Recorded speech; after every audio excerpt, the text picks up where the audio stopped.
So today I just received my classic powder dispenser from Harrell's Precision, and so I'm going to open it up and see what's inside.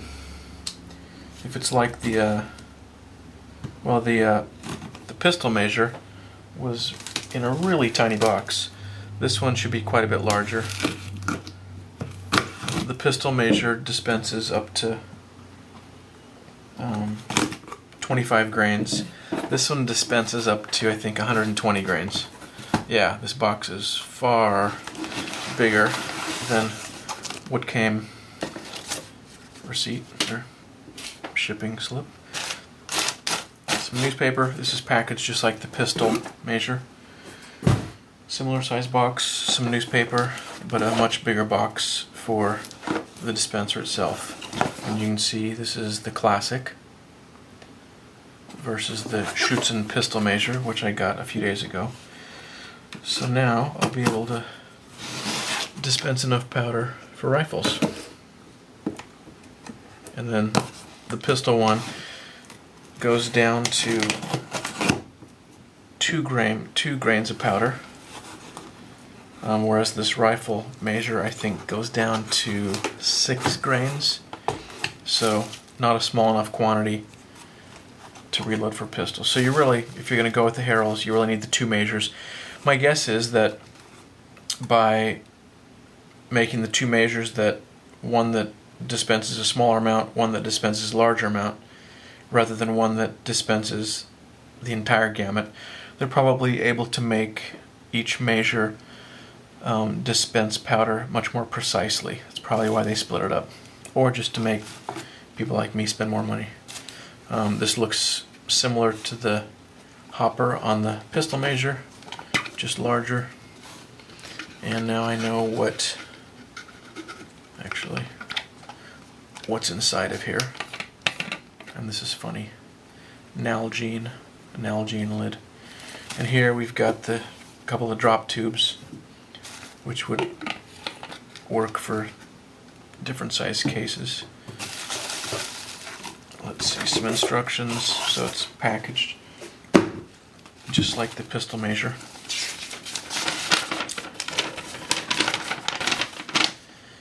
And looks like this is probably the exact same set of instructions that came with the pistol measure. Yeah, just how to install the drop tubes, the technique to use when you're dispensing. So this is the same thing. Let's crack this open.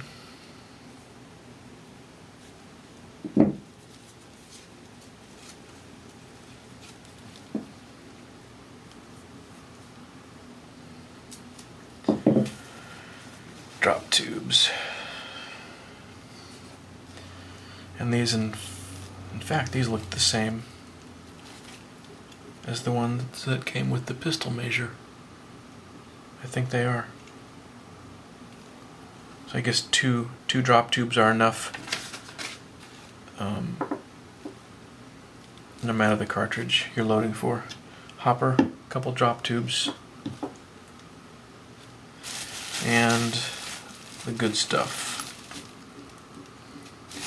And like the pistol dispenser, this is beautiful. Looks in fact like maybe the exact same bracket. Boy, this thing is heavy.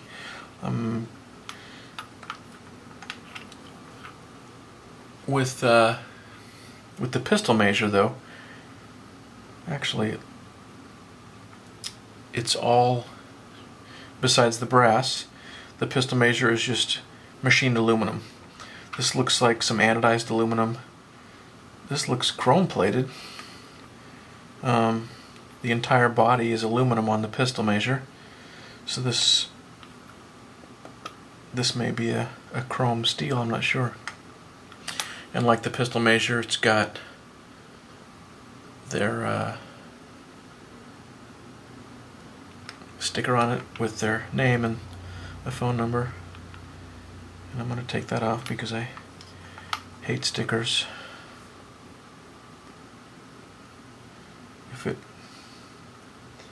If it'll come off, looks like it May take a little work to get off. I'll do that later, not to bore you. Now this, actually let me just show you the pistol measure so you can see what I was talking about. Let me screw the hopper off of it. So you can see with the pistol measure, got this aluminum body, just bare aluminum and brass. This, I'm not sure if this is anodized aluminum here and here. And this kind of seems like a chrome-plated steel, but I'm not sure. And with the pistol measure, you've got a baffle that you can remove with a hex key or an Allen wrench.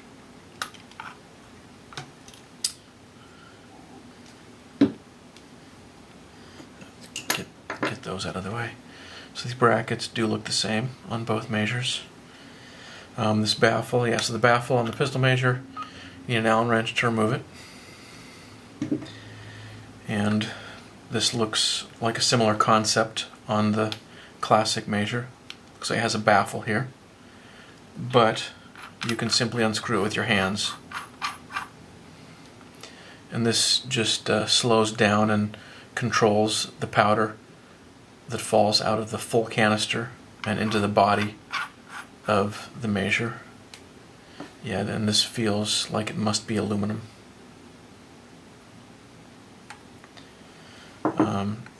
Now when I got the pistol measure, this was loose. This is simply a device. You can see the taper here on the end of it. When you screw this into the bottom of the measure, there's a taper in there, and so when you screw this in, it squeezes these fingers together. You put the drop tube in here, exposing 1/8 inch to 3/16 of an inch there, and screw it in here. And it's just, as it gets all the way in there, those fingers are squeezed inward to grasp the drop tube securely. So that's how that works. Set that aside for the moment. Let's see. That doesn't seem to want to unscrew. And let's see how this feels, how the action of this feels compared to the Schutzen pistol measure.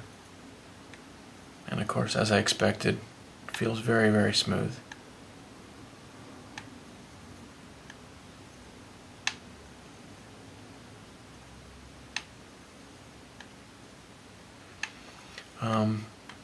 They say that there are needle bearings in here, and this rotates on needle bearings. There are some machine marks on here. Not a big deal. Certainly won't affect functionality.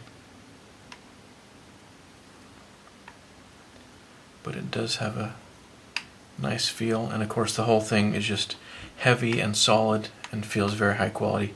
As you screw this in and out, this dial to let you adjust it, it opens a cavity inside here.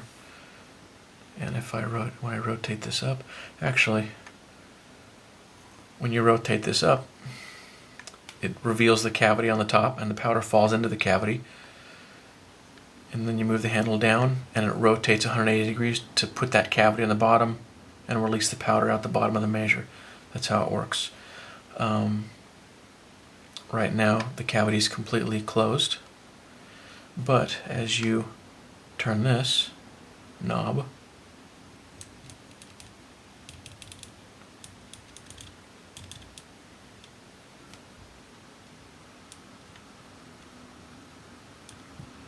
it opens that cavity up. I think you can see it there.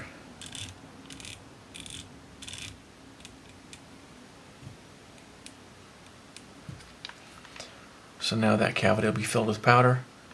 I'll rotate this downward.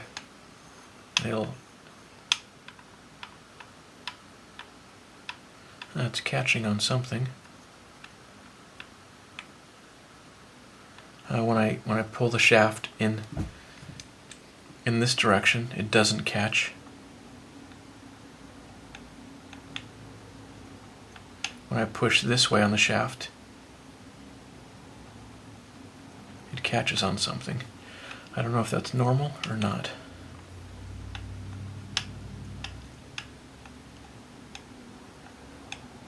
I did not notice that with the pistol measure. Also, this doesn't quite have the feel or the clicks like the pistol measure does. It doesn't sound or feel quite as good to me. Yeah, this feels better. Sounds better. This, I never felt anything catch on it.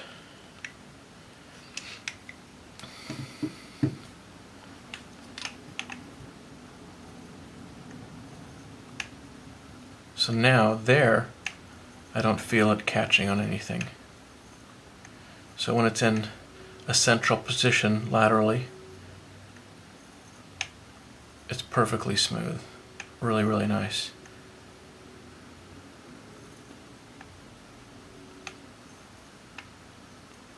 Even pushing this way now, it's perfectly smooth. I don't feel anything. And now pulling this way on it, perfectly smooth. I don't feel anything. Nothing catching, so I don't know what that was. It was strange, but it seems to be gone now.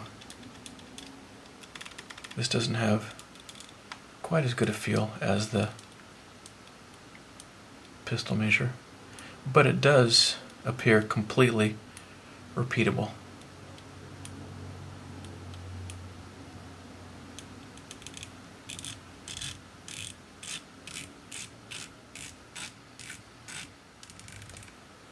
And it does have lots and lots of precision.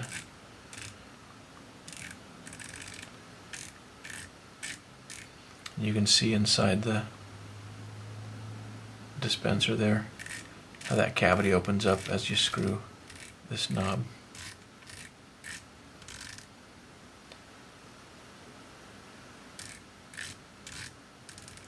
Yeah, this doesn't feel quite as good as on the pistol measure. I don't know why not. Although, again, the clicks are very precise, so it will be repeatable.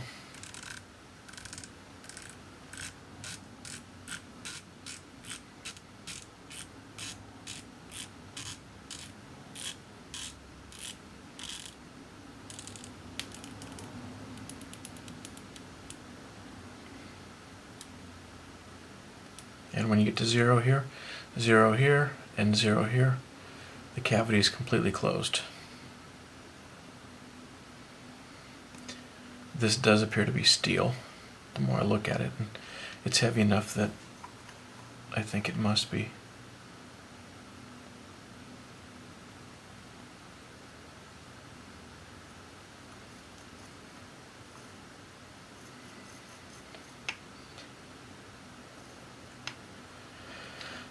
So you can see that as you turn this center section slides out.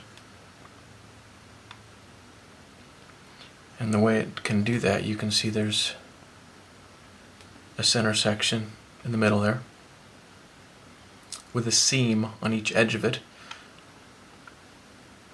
I think that seam, yeah, that seam is what was catching here, and it still is just a little bit. In fact, at the corner here, that very corner is what's catching.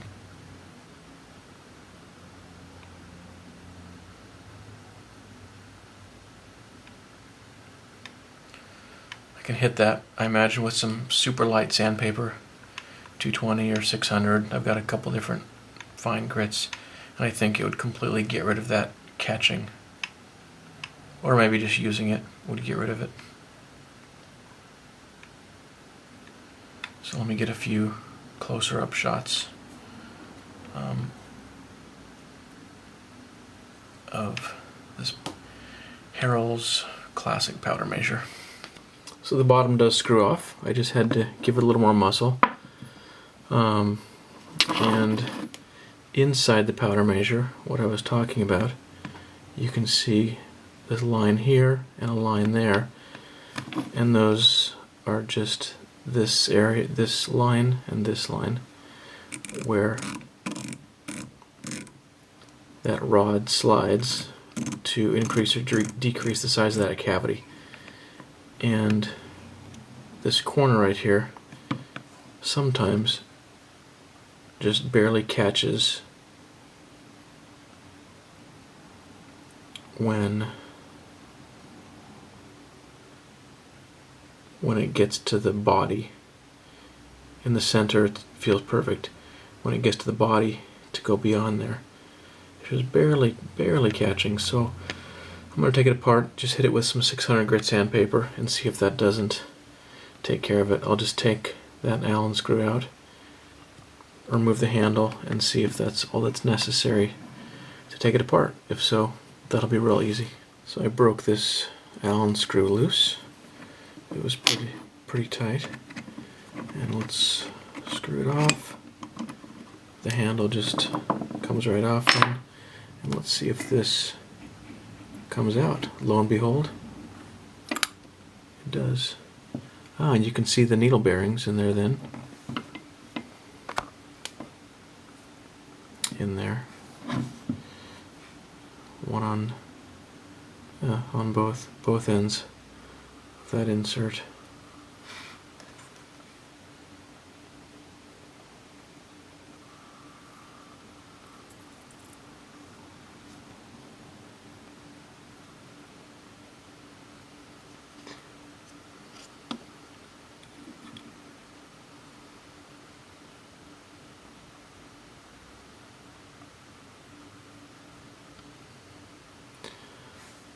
And this brass insert rotates on those ball bearings, and there's a close-up of the vernier scale, which again lets you repeat your settings very easily. And I saw online that one click is 1/10 of a grain. One click of this knob is 1/10 of a grain. On the Schützen pistol measure, each click is supposed to be 3/100ths of a grain. So each click here, probably due to this bigger cavity, is about triple the volume increase of that on the pistol measure. So I'm just going to hit this and that with some 600 grain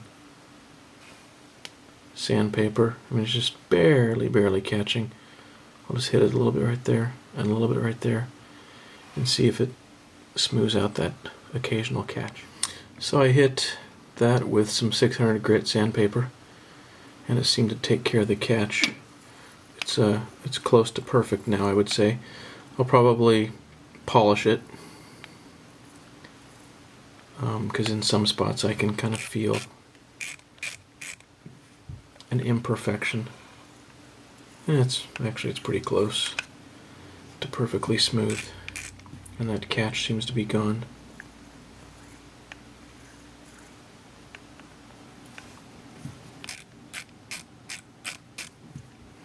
So aside from that, which seems to be taken care of now, it's a beautiful measure.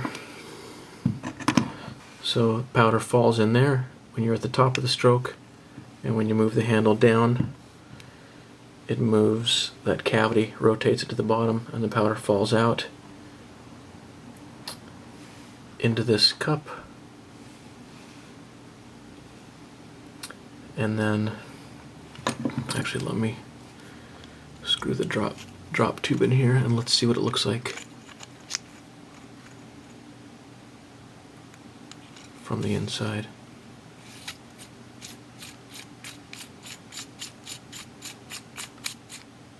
And you can get different length drop tubes. These are 4 inches. Apparently you can get up to 10 inches. You can also get a mounting bracket, and that clamps to the workbench, and then the powder measure clamps onto that. It raises this up above the table so that the drop tube is several inches off the table, so you can get the shell underneath it. It'd be nice if they included that, especially considering how much these cost, but that's another way they can make money, I guess. So I may pick one of those up. So the powder falls out there and into this, which basically is shaped like a funnel.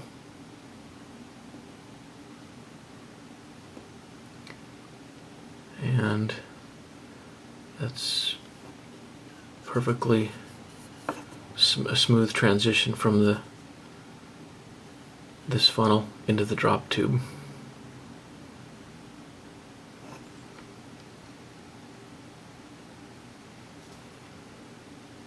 So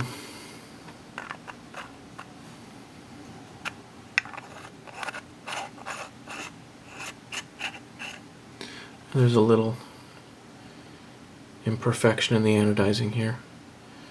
I'm not going to bother sending it back for that, but that I wouldn't have expected, considering that this powder measure was about $330.